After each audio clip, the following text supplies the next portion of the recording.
మామ Paradise movie నుంచి రీసెంట్గా ఒక అప్డేట్ అయితే వచ్చేసింది. అదేంటంటే ఈ మూవీ వచ్చేసి సెప్టెంబర్ 25th అయితే రిలీజ్ కాబోతుందని అయితే చాలా మంది అయితే అంటున్నారు.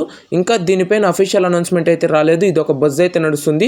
చూద్దాం మేకర్స్ ఎప్పుడు అనౌన్స్ చేస్తారో వెయిట్ చేయండి. ఇంకా నెక్స్ట్ మూవీ అప్డేట్ వచ్చేసి మన రామ్ చరణ్ గారిది సుకుమార్ గారి కాంబోలో రాబోతున్న RC-17 మూవీ గురించి. ఈ మూవీ కోసమనే రామ్ చరణ్ గారు 3 months అయితే బ్రేక్ తీసుకున్నారంట.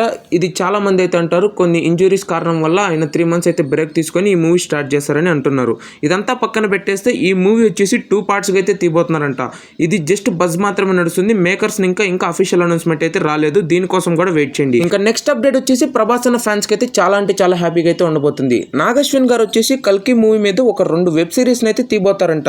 ఈ 2 వెబ్ సిరీస్ లో ఒక సిరీస్ వచ్చేసి పూర్తిగా డుల్కర్ సల్మాన్ గారి బ్యాక్ స్టోరీగా అయితే ఉండబోతుందంట.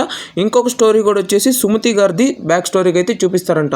ఈ 2 వెబ్ సిరీస్ లింక్ వచ్చేసి పార్ట్ 1 క్లైమాక్స్ కి అయితే లింక్ ఇస్తారంట. ఇదంతా పక్కన పెట్టేస్తే పార్ట్ 2 లో సుమతి గారిది చాలా అంటే చాలా పెద్ద రోల్ అయితే ఉండబోతుందంట. ఇది జస్ట్ బజ్ మాత్రమే నడుస్తుంది. ఇంకా మేకర్స్ నుంచి ఎటువంటి అఫీషియల్ అనౌన్స్మెంట్ అయితే రాలేదు. ఆల్మోస్ట్ ఆల్ సుమతి రోల్ ని ప్లే చేసేది మన సాయి పల్లవి గారు భయ్య. ఎందుకంటే దీపికా పడుకోనే గారు ఆల్మోస్ట్ ఆల్ సైడ్ కి అయితే వెళ్ళిపోయారు కల్కి మూవీ నుంచి. ఇంకా ఈ రోల్ ని ప్లే చేసేది సాయి పల్లవి గారు ఆల్మోస్ట్ ఆల్ కన్ఫర్మ్ అయితే అయిపోయింది. ఇంకా లాస్ట్ అప్డేట్ వచ్చేసి మన AA-23 మూవీ. ఈ మూవీ గురించి మీకు అందరికీ తెలిసి ఉండిద్ది. ఈ కాంబో వచ్చేసి లోకేష్ కనకరాజ్ గారిది మరియు అల్లు అర్జున్ గారిది. ఈ మూవీ నుంచి ఆల్మోస్ట్ ఆల్ అల్లు అర్జున్ గారిది లుక్ టెస్ట్ అయితే జరుగుతుందంట. ఇంకా అఫీషియల్ అనౌన్స్మెంట్ అయితే రాలేదు. దీనికోసం కూడా ఎదురు చూడండి గైస్.